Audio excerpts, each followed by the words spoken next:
Hello everyone, welcome to our channel Radha's life. ఈరోజు నేను మీకు చూపిస్తున్న రెసిపీ వచ్చేసి టమాటో పెసరపప్పు.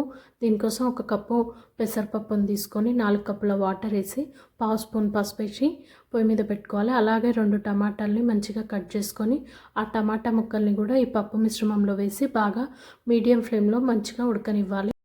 నాకు వచ్చేసి పప్పు ఉడకడానికి ఒక 15 నిమిషాలు పట్టింది. 15 నిమిషాల తర్వాత పప్పు ఉడుకుతుంది. ఉడికిన పప్పులో ఒక చెంచా కారం, ఒక చెంచా ఉప్పు వేసి బాగా కలుపుకోవాలి.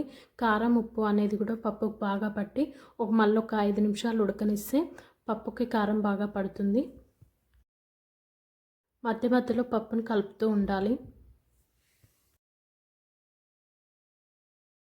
పప్పు మంచిగా ఉడికిన తర్వాత ఇప్పుడు మనం దీనికి తాలింపు వేసుకోవాలి. తాలింపు కోసం ఒక గిన్నె తీసుకొని అందులో 1 స్పూన్ ఆయిల్, ఒక 1/2 స్పూన్ అంత జీలకర్ర, 1/2 స్పూన్ ఆవాలు వేసి వేయించుకోవాలి. అందులోనే 1 మిరపకాయ వేసి కొద్దిగా ఎండుమిరపకాయ వేగిన తర్వాత ఈ తాలింపుని తీసుకొని మనం పప్పులో కలుపుకోవాలి.